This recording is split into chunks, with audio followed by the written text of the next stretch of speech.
Greetings and bienvenue, Midnight Crew. Thank you for returning to this broadcast.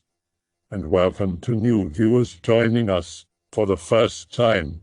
If you like a video, then feel free to subscribe. Greetings/X/, I work as an electrician on one of the largest nuclear power plants in the southeast US. I've worked here for around 6 months, and since I've been here, I've made some pretty interesting discoveries about the history of the plant and its alternate purpose. The plant has been under construction since the 70s, and construction is still ongoing today. That's why I'm out here in this backwards-ass city. We'll be posting my findings in this thread if you schizos want to hear about my findings. OP here, I guess I'll continue.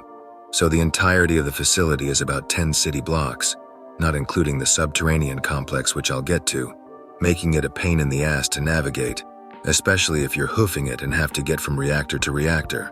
The company who owns the plant has been throwing money at the job in an effort to speed up production and get the project to the finish line. Never gonna happen, as I'll explain later. There are countless journeyman wiremen like me on the job, but since everything has to be inspected by a facility employee down to the placement of every EMT strap, things crawl by at a snail's pace, and it feels like nothing really gets done. I've been here far longer than most because many journeymen simply can't stand the boredom, even with the loads of money they're being paid to stand around and do fuck all. Thanks for reading, my dude. If you have any questions, feel free to shoot. I've been here far longer than most because many journeymen simply can't stand the boredom, even with the loads of money they're being paid to stand around and do nothing. But that's the whole reason I came to discover the things that I did. Really, I've had so much free time to goof off and wander around and listen to employees, and even bullshitted my way into the restricted underground areas where all the white-collar workers with college degrees get to sit in the air conditioning and drink coffee and type away at their computers about God knows what. I'm not going to pretend I even know the entire story of what's been going on in the underbelly of this nuclear power plant. But every time I go down into the sublevels, I make sure to snatch some documents off some nerd's desk and do as much reading as I can. Makes for something interesting to keep my mind off the summer heat while I'm baking alive in some porta potty, hiding from the foreman. Most of the documents I find are quite bland, anything from financial statements, bills, BIM diagrams. I get enough of those on the surface level, and notes and reminders about material orders. Every so often I come across a misplaced document with some cool details about power output not meeting the power requirements for the city I'm in, and that's where things start to get interesting, actually. This power plant is supposed to supply power to homes and other buildings throughout a large swath of the state, but projected power outputs are falling below those required for just the city it's situated in. Can you just get to the point, Sparky? All right, I guess I am being a little long-winded here.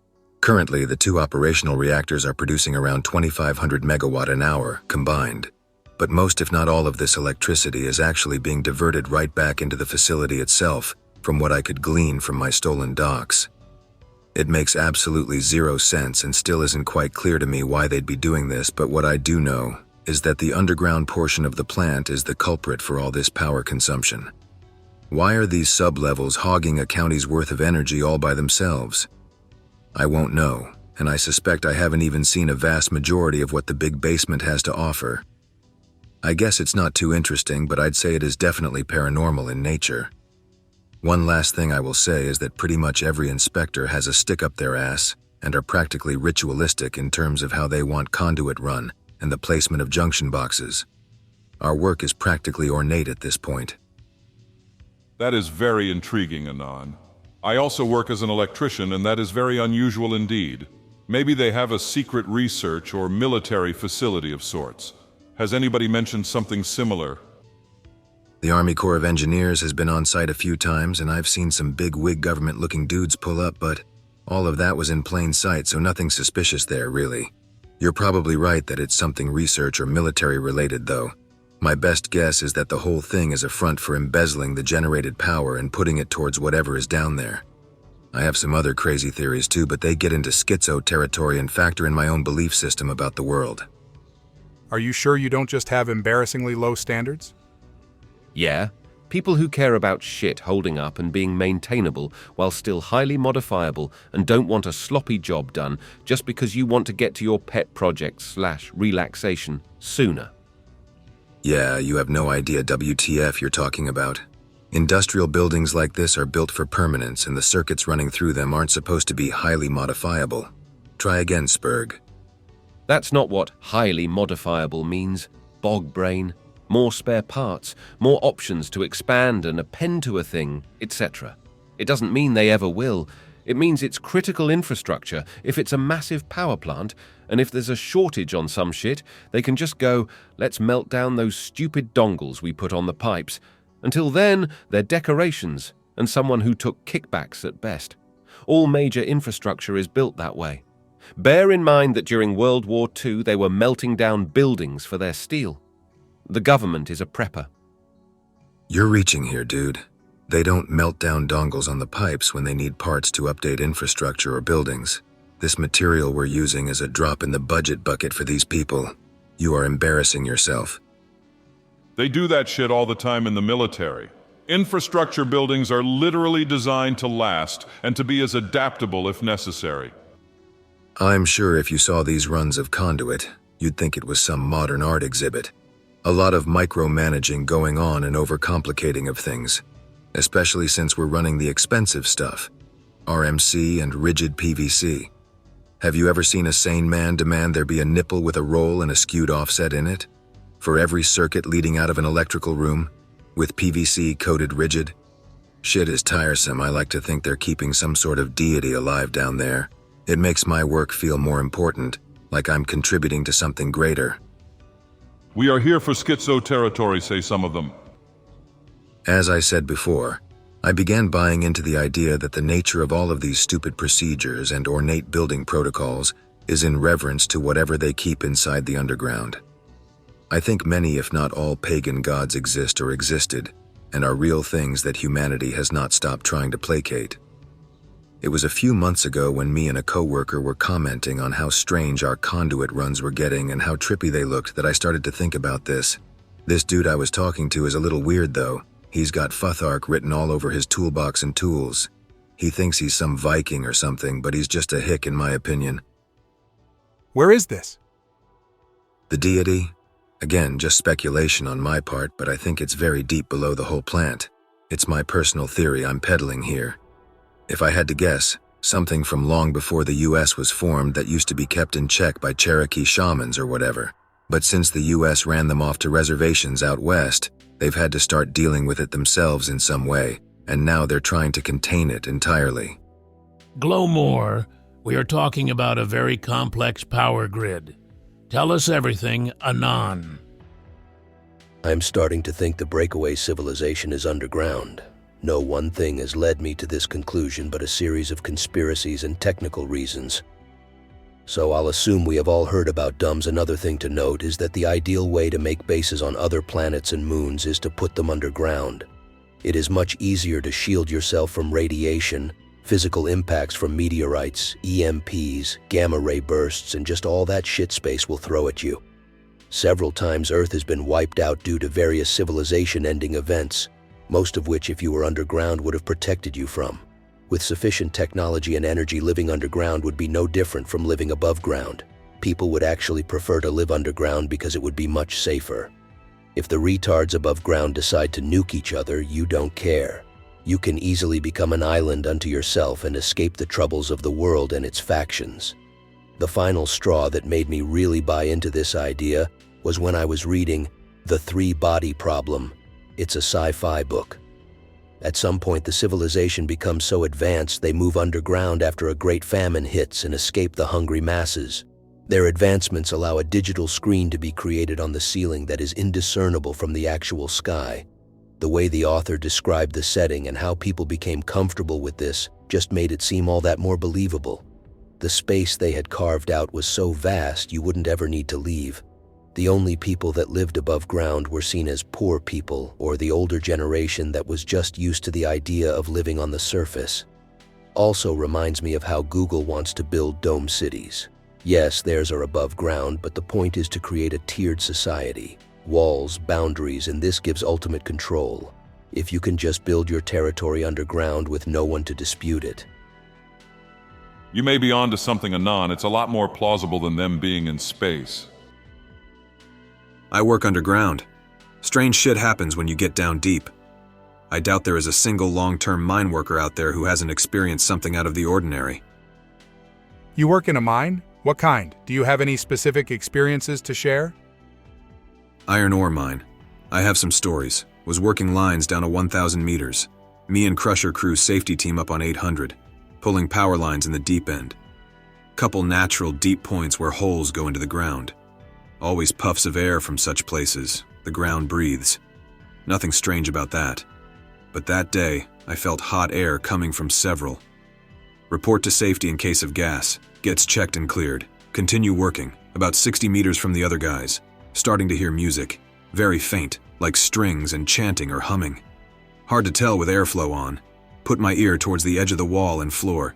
Clearly hear music and voices. Co-worker comes walking. I tell her what I heard. She doesn't believe me. She listens, but it's quiet now. That was a strange moment.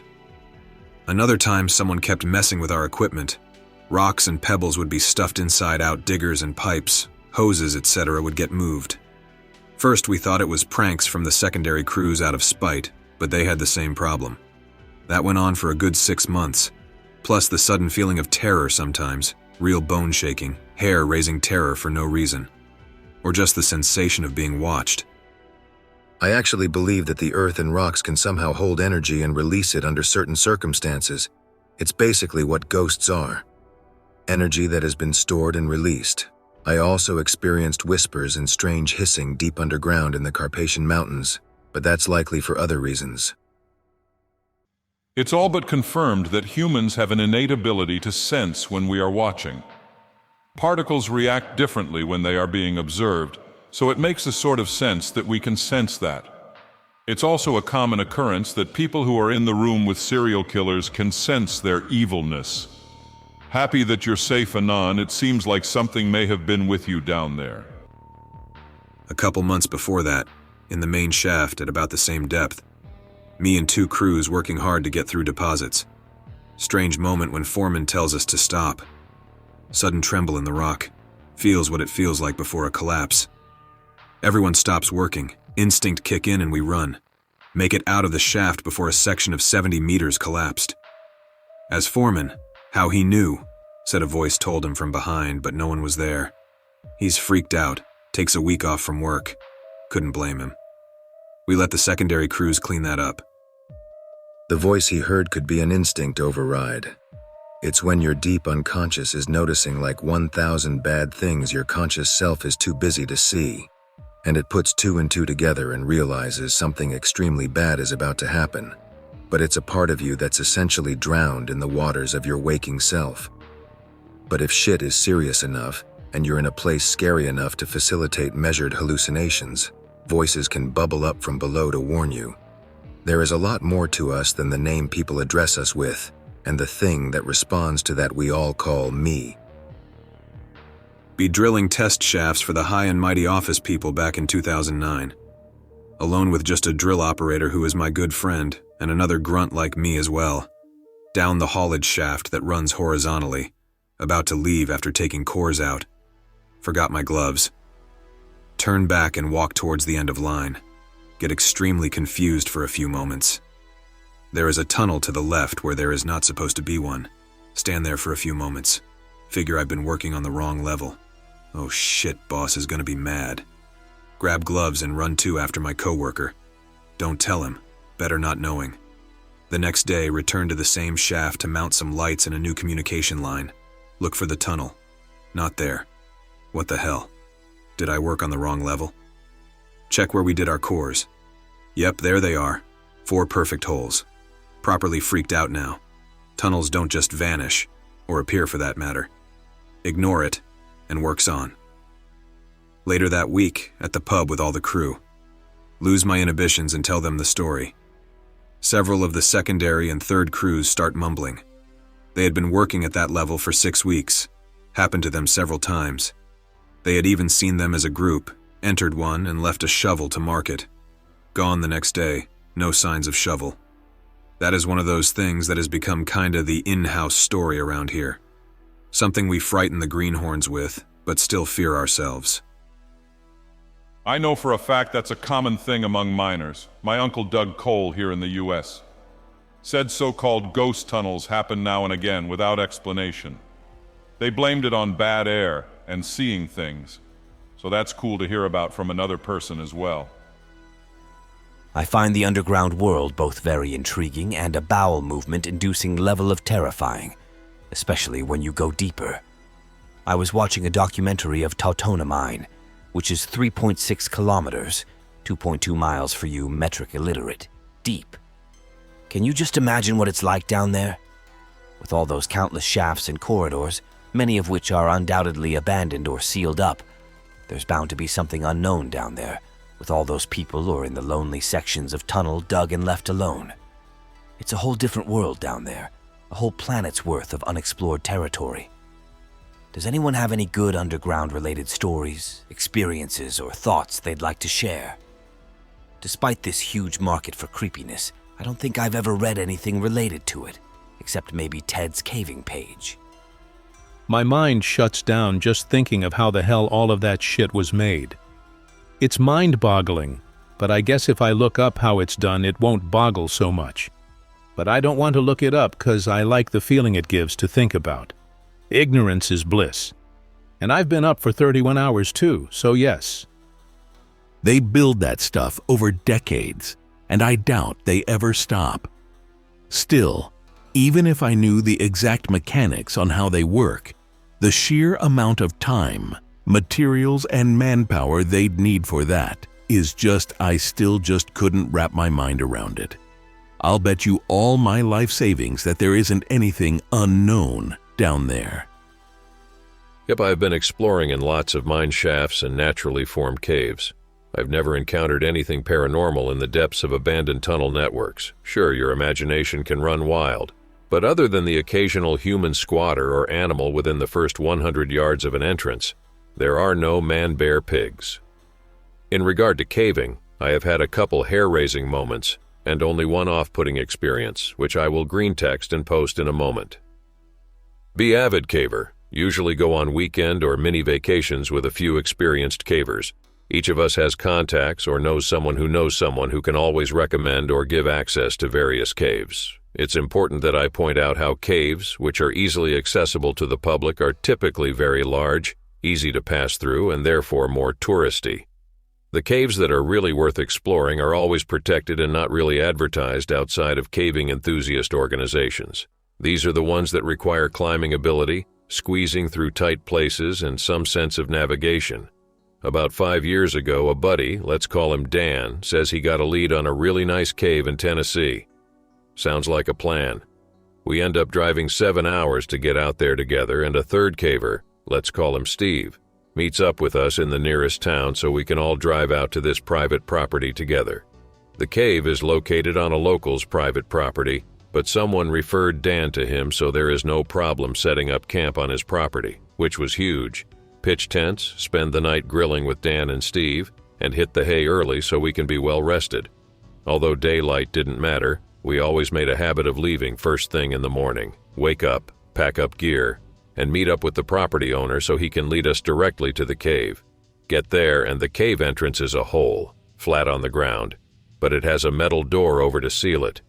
This is not uncommon to do when a cave mouth is near your home, because you don't want your dog or some random kids to fall in, or worse, get lost in the caves.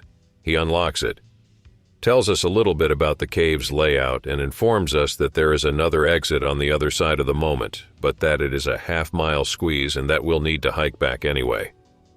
We climb down a metal ladder for 15 feet and we're in. The owner shuts the door overhead. Everything is normal enough. The cave is basically the bowels of a mountain. It's actually a pretty demanding cave. We were told to bring a rope so that we could rappel down a rock face. We always bring an extra rope just in case. Make it to the center of the mountain, which is a huge stadium-sized amphitheater of darkness. Getting in there was like Rayman 64, where you have to hope from platform to platform and you don't know how deep the drop is. Finally, the three of us get to the middle of the room, after setting up a tripod and camera on the opposite end of the room. Steve, using a remote, attempts to take our picture using flash, so our headlamps are obviously off. We pose, smile, and Steve clicks the button. Instead of one shot, the camera literally starts flashing the shit out of us repeatedly, and although it was blinding, we were just able to see it toppling off of its ledge and falling down into the abyss. "Fuck!" echoed Steve throughout the entire cave. 1,500 down the drain. We switched on our lights and climbed over to the platform where we set up the camera. Shining our lights down, we couldn't see the camera. The surface down there was too uneven, and we had assumed that it fell even deeper in the cracks below. Fuck it. We start heading back because we were all in a pretty bad mood for Steve. None of the squeezing and wading through water was fun anymore, just more of an annoyance on our way out. We finally get to where we had originally rappelled down from. Our rope was still tied off where we had originally secured it, but instead it was halfway pulled up the rock wall's surface, so there was no way we could reach it. Who the hell would do that? I bet it was that hick who let us in. We spent a good 30 minutes trying to see if there were any holds we could use to climb up and grab hold of the rope, but we were unsuccessful. Now seriously, what kind of person would want to trap 3 cavers?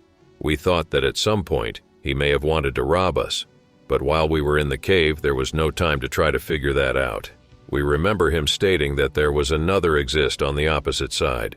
The problem is that there aren't really any road signs in caves which direct you to the closest exit. We end up going down 3 different routes, each taking us at least an hour one way before we find the right one on the 4th try. We knew it was the one because he said it was a long squeeze. We stopped to eat some power bars and started. 2.5 hours of laying on our stomachs and pulling through a half-a-mile space that was literally so tight, we had to keep our heads pressed against one shoulder. Bear in mind that we are all pretty thin dudes. We finally make it out around nightfall. We hike back over the mountain to find this fucker sitting at our campsite eating our fucking food. He just turns to us and says, "Did you guys get to go through all the way? Ha ha ha." It took every fiber in our bodies not to start assaulting this guy. "You're an asshole for pulling up that rope." "I did no such thing." We just kept arguing with him, while he kept laughing at us and denying it. He just said that weird things happen in there, and that's why he made a fire for us, assuming that we'd be too tired after being in the cave so long. Needless to say, we packed our shit and went to a local motel. Never went back and spread the word to a few local groups to avoid his property. I know it wasn't the most climactic paranormal story, but it's just the only cave story I got. Holy shit, what a dick. What if you guys hadn't been able to fit through or had an emergency? We would have just been fucked. Even though you're always supposed to tell somebody else that you're going to be caving and approximately where it is, it could still be a few days before somebody gets to you. What's even worse is that in certain caves, if you were to break a limb, then you may have to stay in there until it's healed.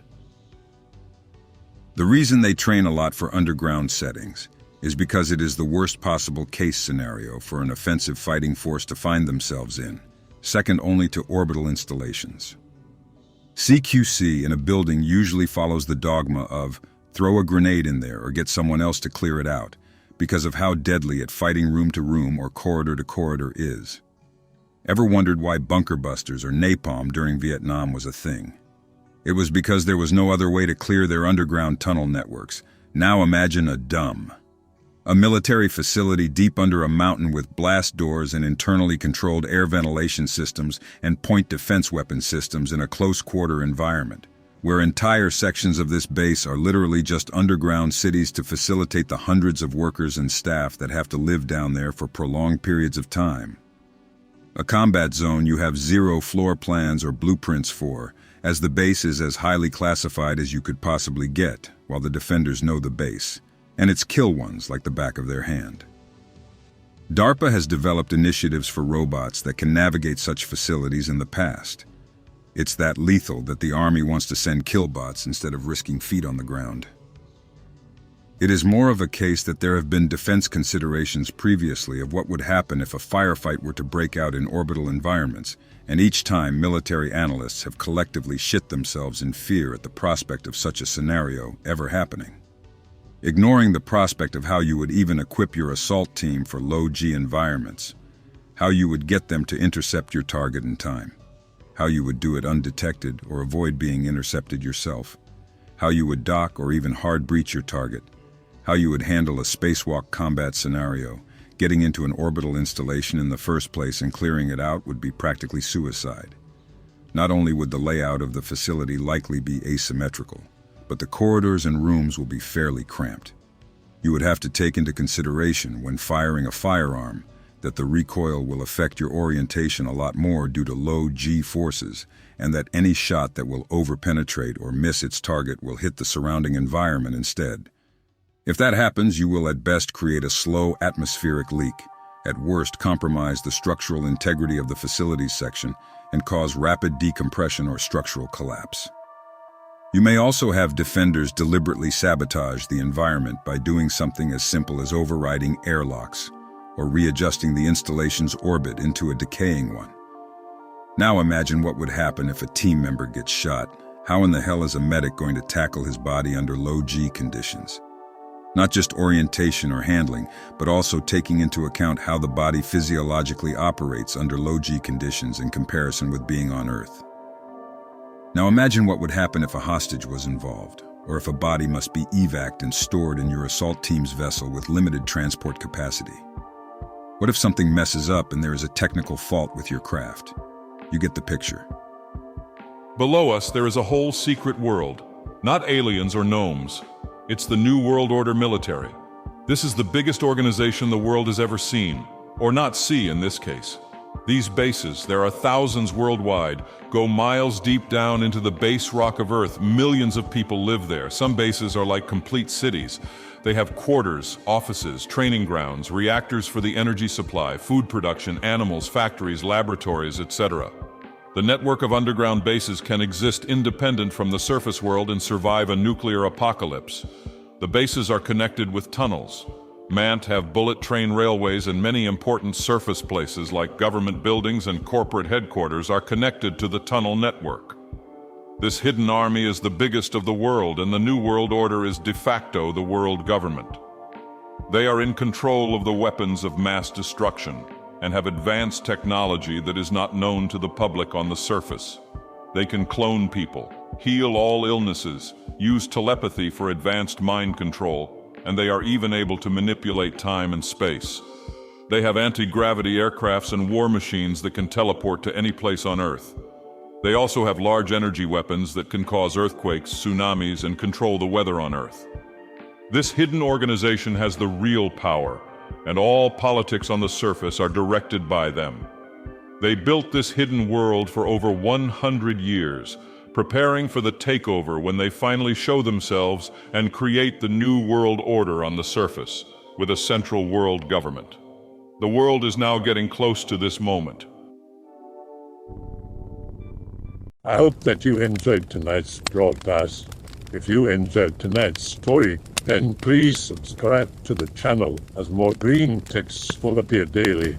A new broadcast will appear when the clock strikes midnight Central Time.